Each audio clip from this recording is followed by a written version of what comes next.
Hey, how's everyone doing? I'm Admiral Ellis of the TTO, and welcome to the Sci-Fi universe. Um, I realized that, first of all, no, wrong side. I have the door open over there so you guys can see the Portal 2 poster that you don't ever see. And I realized I should get more video game and sci-fi paraphernalia in here, just to, have some background objects instead of my den.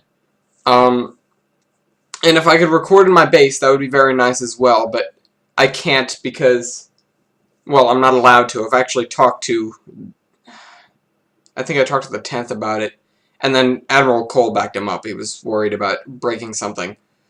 He's not, I don't know. Admiral Cole is not, he's a very good critical thinker, and he's an excellent strategist. If any of you have ever read about him, there's a short story about him. The Impossible Life and Possible Death of Admiral Preston J. Cole is one of my favorite stories, and he himself is an amazing person. But he doesn't, I'm not sure if he quite understands the whole concept of how space-time and time travel works. I've never put it past him because you don't ask your superiors if they know how to do something, usually. Or not in that sense. It's like, hey, do you understand how what you're doing works? You don't do that. That's rude. And, dear God, I hope you're not watching this. But, yeah, I got bombarded after that with people like, you can't record in your base, you can't record on the fly. I was thinking of creating some sort of series where I talked about what happened that week on Mabel's Cafe itself, but there were a few difficulties to this. One, I'm not really sure where I'm going to put it in the week. Number two is I originally wanted to back it up with, clips of things because everything has cameras on it. All of our ships do, and all of that information is relayed back to Mabel, our central computer system. But first of all, she's kind of secretive. But, and second to that is, I can't use this stuff. It could interfere with the timeline if people know these kinds of things. I'm sure you guys understand. Or even if you don't, I'll explain. I can't show you the future. I'm not allowed to do that. I'm telling you about it, but I'm only telling you the links between what you guys know as science fiction. It's very, what's the word? I don't have a word for it anymore. But it becomes very difficult for me to not give away important things. And there are battles, they're win or lose. It's either history or distant future, it seems like. Because up until 2162, there will be very little public knowledge of the Stargate program, everything that's been done, with the Doctor versus the Daleks, versus the Ori versus the Gould, all of the ships we've built, all of the planets we've gone to, every place, that SG-1 and its constituents, if that's the right word to use there, has explored, is all kept packed away. Only the US and some specific countries know exactly the data. I don't even know the data, and I've been there. I mean, I've helped SG-1, SG-1 has helped me, and the other SG teams as well. SG-1 is just kind of the front runner, or they were.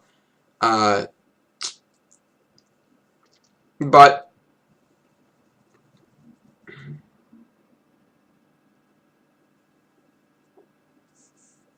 I lost my train of thought. But at that point, we know, and it somehow doesn't cause any sort of global uprising. It's just kind of, now this is out. I mean, it's surrounded by a huge event, which is an attempted Dalek invasion, which almost destroys all of humanity, which is, why we have to let all this knowledge out now so that people can, first of all, defend themselves, and second of all, understand what's going on. People would have been outraged if we didn't tell them. after this war that lasted a couple weeks. It was a very short war, but the Doctor doesn't take hundreds of years to complete things, because he tends to just ADD. That's one of the only terms for it I can use, especially the 11th. When you get to the 11th, he's very, ooh, look at this, ooh, look at this. He doesn't seem to have the patience a lot of the others had. But, you know, that's what's great about him. He tends to jump into things, and because of this, he's leading, or he used to lead the TTO into new engagements. He was one of the huge advocates for our random jump missions, which are how we explore. We get a random set of coordinates, random point in time and space, and we equip a ship and we go there and we explore, we see what's there, and then after a while, after we've recovered all the data we think we can, we come back. And this has led to some very awkward engagements, and it's also very nearly led to the demise of a couple of ships, but we've always been able to make it out of there unscathed, and that's what keeps us going, the fact that we have our wits about us. I don't know, it's a weird feeling, knowing that what you do could break the universe, essentially, and yet you continue to do it, realizing that if you do manage to break the universe, you have the might of almost 250,000 people to back you up to basically, good term without swearing, I don't know, but to get you out of whatever trouble you get in.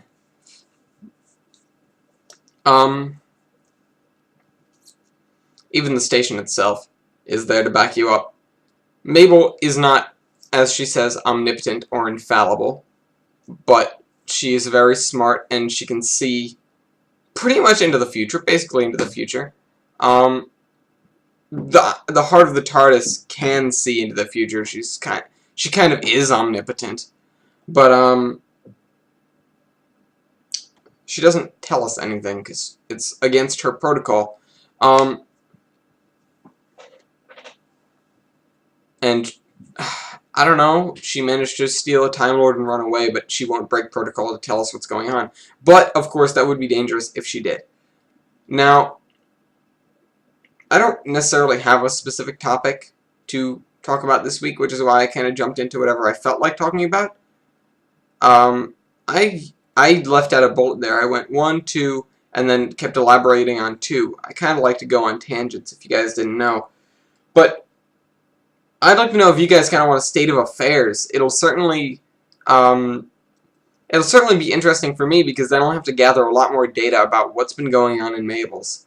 And we only... Oh, the third problem with why it's difficult for me to do that is there's a time dilation effect. If I'm here in this life for a week, and then I go back to Mabel's, it could be anywhere from an hour to a year.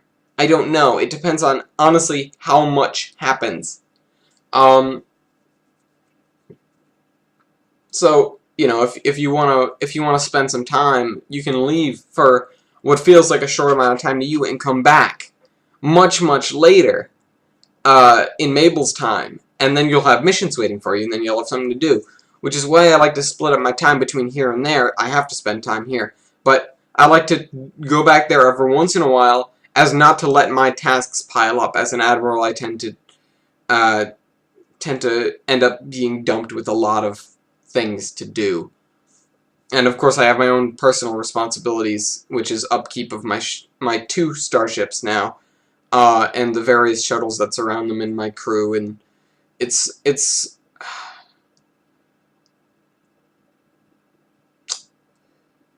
a lot of responsibility, is one way to put it.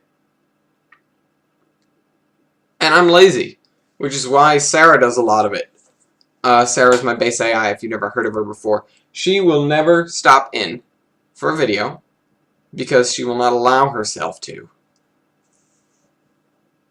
For whatever reason. I thought I just got a message. She won't allow herself to, for fear that she might spark something. I don't know. She was being really vague when she was explaining it, but she was worried about her image going up on YouTube and first of all, making me, if you guys don't believe it, making me look like an idiot. Or if people start believing it, then what? What if we have some sort of uprising after that with people wanting this technology that they obviously saw because it was on the internet, and that means it has to be real.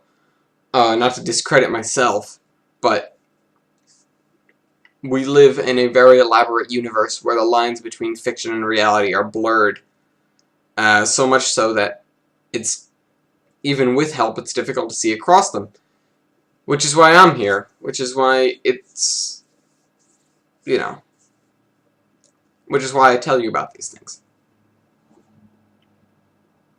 It seems rather mundane, this end. If you look at the Ponds, Amy and Rory, before their unfortunate event in Manhattan, they had, or at least, I believe it was at least Amy who was like, who always wanted to be with the doctor and didn't want to spend time at home because it was boring. And I don't blame them. It can be boring here. But then, of course, they grew to like their lives here and kind of had to separate themselves because he drives a Type 40 and you never know where you're going to end up. The time drives on the Admiral, my starship, are a little bit better. Actually, they're more than a little bit better than a Type 40's navigation systems, especially with the doctor in charge. But the other part of that was Devereaux. I don't even need to mention Devereaux. Devereaux is a city ship class, and it has innumerous problems that I cannot resolve for whatever reason. My technical expertise does not extend to city ships. I can't. All I have is the schematics that were left on this ship when it was abandoned several million years ago, and most of the memory was wiped. It looks like they tried to wipe the memory on Devereaux, but they didn't completely succeed, or they didn't completely care. What was that? So, I don't know. It's just something to think about. Did they really not care? I always wonder this. When I'm in the ship, I'm looking through the fragmented records of what went on there. It was the ship where they created the Forerunner crystals, the yellow, I believe they were described as yellow, Forerunner crystals that Halsey found one of on Reach. The doctor actually convinced them to move their operation from here to Reach, because if they did not Nikola Tesla during World War I know this because I saw it in another universe. I know that sounds preposterous, but he would have found this crystal and ended up in that universe creating a super weapon around it.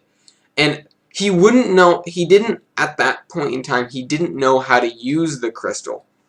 So he would essentially charge it with juice and then let it expel itself into the atmosphere, and it would create ripples in the magnetic field. He didn't know what he was doing, and he was going to blow the entire place up, essentially, if a certain person didn't stop him. But that's a thought for another day, and I hope you guys enjoyed and learned something about the world in which we live in. So, if you have any questions, send them to admiralellis@gmail.com. I will always take questions about... I didn't even check, did I? Hold on, let me check. I didn't even check to see if somebody left me an email, and occasionally I will get junk to this inbox. So I apologize if what we see here is not good. But if I get an email, I will try to answer it as soon as possible, because the lines between different series can be... Oh no, it's doing this again. I hate it when it does this. It's going to be stuck there forever. Whatever. The lines between series can be thoroughly blurred and difficult to see through. So, you know, keep thinking and keep looking at the stars.